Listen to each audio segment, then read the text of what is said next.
Imagine this.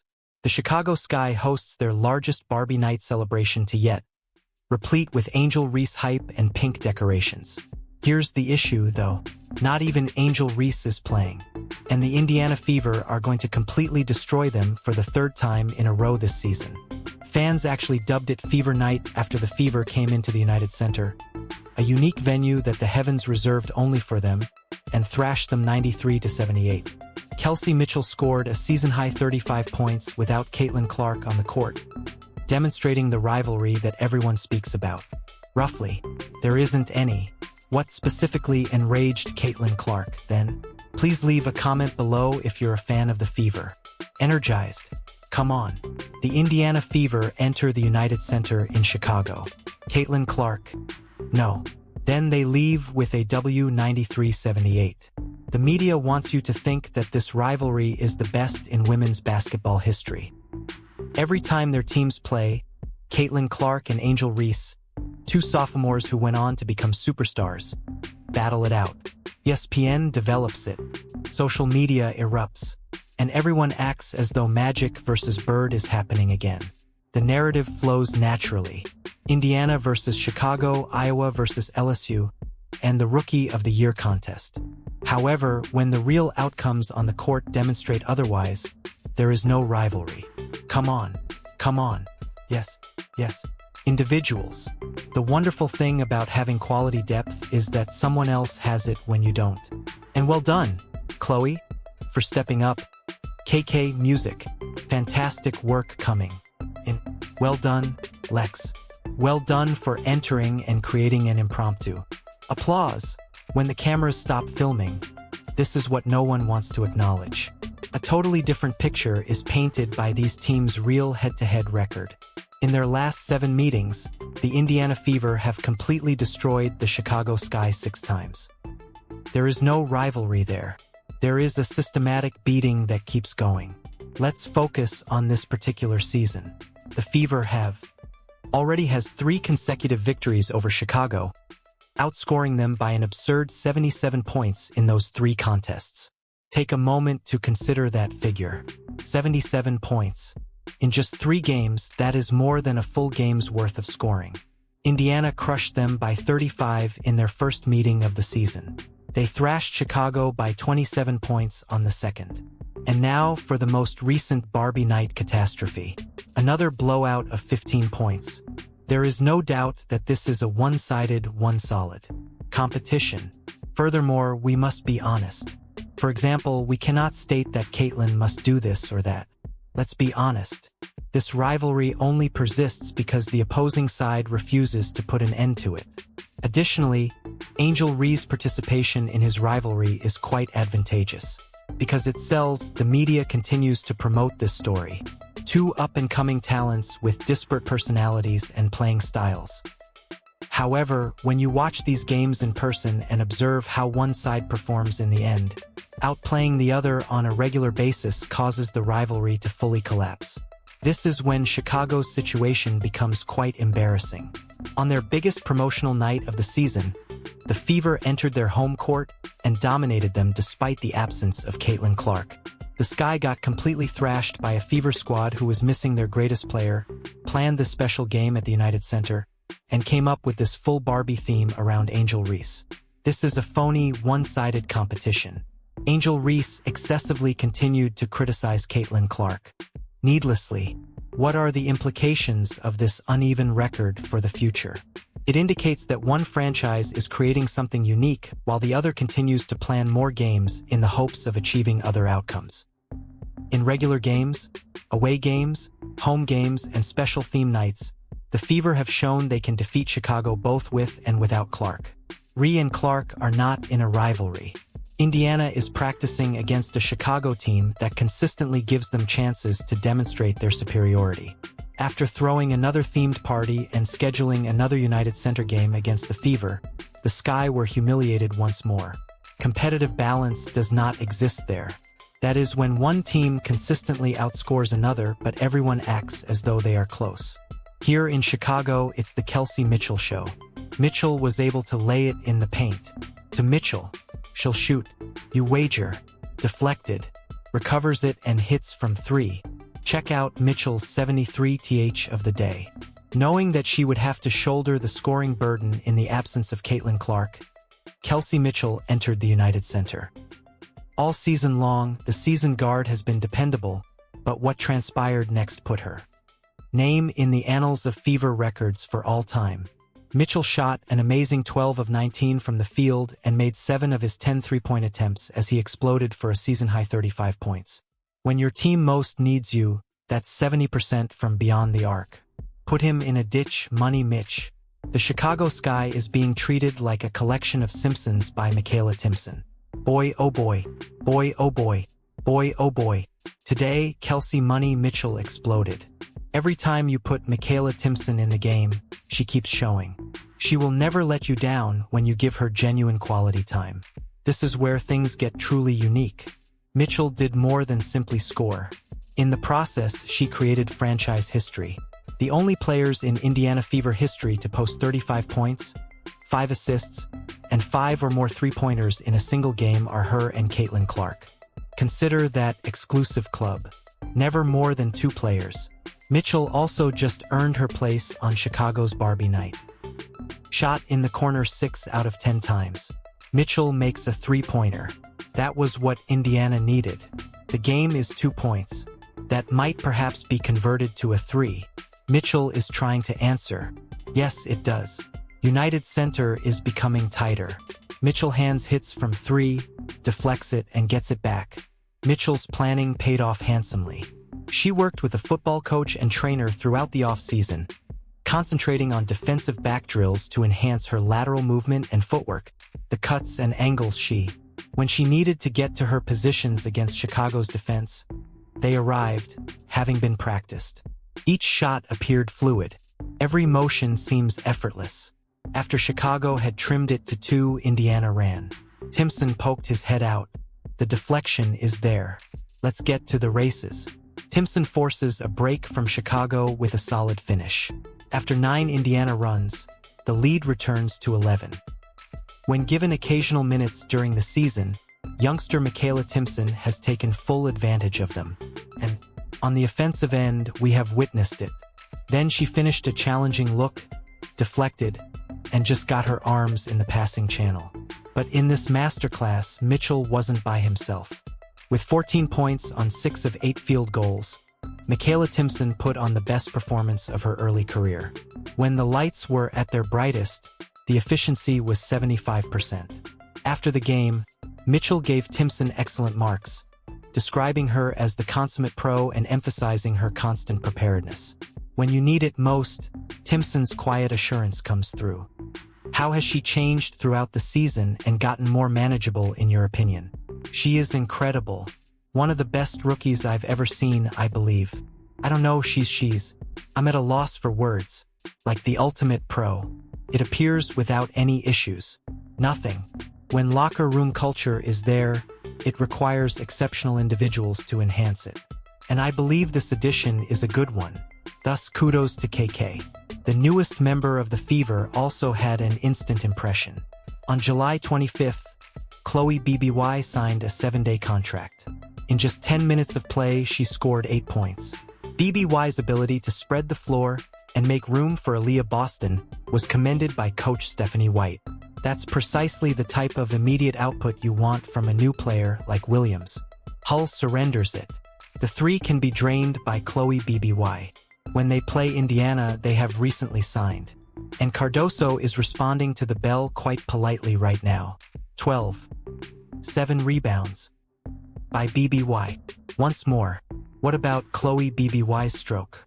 Speaking of Boston, she scored 14 points and pulled down 11 rebounds to record her 3rd consecutive double-double. But her influence extended far beyond the box office results. 2 steals, 2 blocks, and 6 assists. Boston has an impact on every possession on both ends, and Chicago was unable to match her versatility. Boston returns the favor by denying Cardoso's attempt to run the floor. Boston locates the cutter. The 110-run run is ended by Timpson's lay-in. Mitchell is here, inserts it, open to the public. Boston finds it again. I'm heading to Boston. Rear entrance. Mitchell the finish and the cut. From Kelsey Mitchell, a tough bucket. When the Sky attempted to run, Lexi Hull delivered clutch shots. She made some difficult shots that sent the visiting supporters into a frenzy, but her timing and shot choice prevented Chicago from gaining any momentum. Here is Mitchell, who has a season-high 6 made threes and has 15 for the quarter. Hull will strike the horn and shoot. Indiana had a strong third-quarter finish. Throughout the season, Coach Stephanie White has made reference to having a deep team. According to her, having depth may mean that players who should get more minutes don't always get them, but games like this show how important depth is. Without their greatest player, the Fever rotation held up well for 40 minutes. Something significant was just demonstrated by this supporting cast.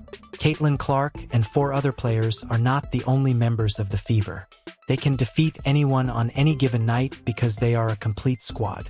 Even while Clark supports her and signs autographs while wearing street clothes while sitting on the bench. This team continues to win games. Teammates. The greatest Barbie night celebration of the season was meticulously planned by the Chicago Sky. The United Center was decked out in pink decor. The entire event revolved around Angel Reese's Barbie persona, and the gift store was brimming with unique products. In an effort to give their squad a lift versus Indiana and create a magical evening for their fans, the Sky marketing team intentionally booked this game at their premier venue. 500 points, making him the fastest Fever player to ever reach that milestone in a season. 9th game with 30 points, season high and second most in Bever. Yes, I was aware of that. KK reached career high points. Yes, the season's 11th double-double for AB. This is where things went awry, though. On their own themed night, the Sky was without their primary attraction because Angel Reese wasn't even performing because of an injury. Chicago had no idea what the Fever were going to do as they crashed this pink party in the most violent way possible. Fans witnessed the Sky being destroyed on their own special night, and social media went crazy during the game. Instead of calling it Barbie Night, Twitter users began referring to it as Fever Night. Instagram was filled with memes depicting empty pink chairs as fans of the Fever rejoiced. Following Kelsey's 35-point outburst, followers of TikTok videos made fun of the promotion by saying that the Sky should have called it Mitchell Night. Let's investigate this now. It goes without saying that this is the arena that Angel reconstructed. Here is Caitlin Clark signing autographs. Take a look at these supporters. Do you mean me? Really, this lady over here should show us Barbie. Oh yes. Barbie wasn't lining up in her own arena. Well, I'm happy to see Chicago welcoming Barbie to Sophie Cunningham. The entire celebration felt hollow because their star player was not there. The Fever dominated every element of the game, which disappointed the fans who had come expecting to see Angel Reese dominate. Instead of highlighting Chicago's accomplishments, the pink decorations served as a backdrop for Indiana's supremacy. Furthermore, it would have been a blowout whether or not Reese was present. In his dejected post-game remarks, Coach Tyler Marsh acknowledged that teams had discovered ways to take advantage of Chicago's shortcomings. As he discussed players not following the game strategy and continuously making the same mistakes, it was clear that he was frustrated. The Indiana Fever seemed like a superior team than the Chicago Sky, in my opinion. Don't ask me why I think or believe that. I'm just harboring a suspicious suspicion. The Fever spanking them each time they play might be the reason, after all. It might be that. You can go all the way back to last year, but the Fever dominated the season opening this year. Rachel Bam's demeanor after the game encapsulated the team's spirit.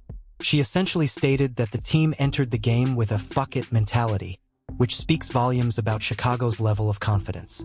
It's a major issue when your own players acknowledge that they lack mental preparation.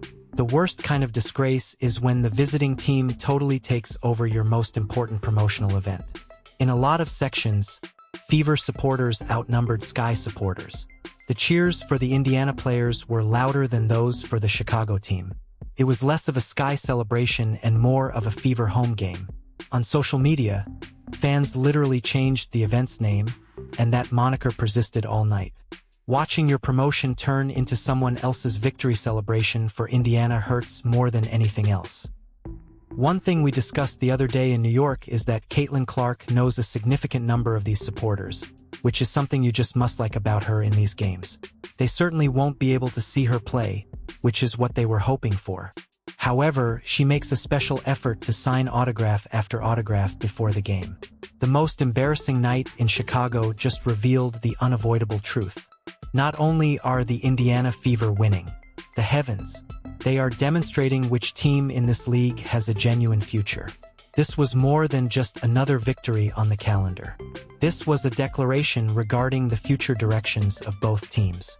Chicago continues to book more Indiana games at prestigious locations like the United Center. They continue to host special promotions and themed nights, but the Fever continues to show why that was a grave mistake. Each time these teams face up, Indiana emerges victorious, reminding Chicago of the distance between them. Let's discuss what this 6-1 domination means. Truly means more than 2 seasons. While the Sky continues to hold out hope that things will miraculously improve, the Fever are creating something sustainable. Indiana is only 2 games behind Atlanta for 3rd place in the Eastern Conference. Whether their best player is on the floor or not, they are making a significant impact in the playoffs. Talked about the time she signed 108 signatures in Indian in New York the other day. Well, I signed more than 200 autographs today and spent a lot of time signing for fans. In an effort to ensure that she remains reachable by the fans here and contributes to the creation of memories for a great number of them. Caitlin was still signing here. For Chicago supporters, this is where things start to become really interesting. Throughout the game, Caitlin Clark signed more than 200 autographs for Sky fans who had come to watch her perform. Even though she was wearing street clothes and seated on the bench, she was still the center of attention. That reveals everything about star power and the players that people are truly interested in seeing. Even when she isn't playing, Clark's presence instills tremendous confidence in her teammates. Her return is being handled carefully by the team, who are making sure she has enough practice time to rediscover her timing and rhythm. They desire, when she's fully prepared, which is the 3rd week of August. Observed in the past. One thing I really like, though, is that despite her rehabilitation efforts, she wants to ensure that she has access to all of the resources available to support her. Just take a look at how thrilled we are to get an autograph from Caitlin Clark. She has even done this while wearing a court jersey. Even when she has been absent, she has completed this before every game. And it's been quite unique to watch that happen. She's crying, I see. She's in tears. This is the main focus. Yes. This is an exciting time. WNBA countdown. We'll be back shortly. Here's why this victory is so crucial, though. The Fever demonstrated that they are more than just 4 players and Caitlin Clark. Real depth is demonstrated by Hull or Cunningham going off on any given night, Timpson's career night, BBY's flawless debut, Boston's 3rd consecutive double-double, and Mitchell's 35 points. As long as their rotation is active and healthy, this club can compete with anybody. Contrast that with Chicago's ongoing difficulties. The Sky fell to 7 wins, 18 losses, and this result marks their 5th consecutive setback. Their rebuild isn't going very well, and their chances of making the playoffs are all but gone.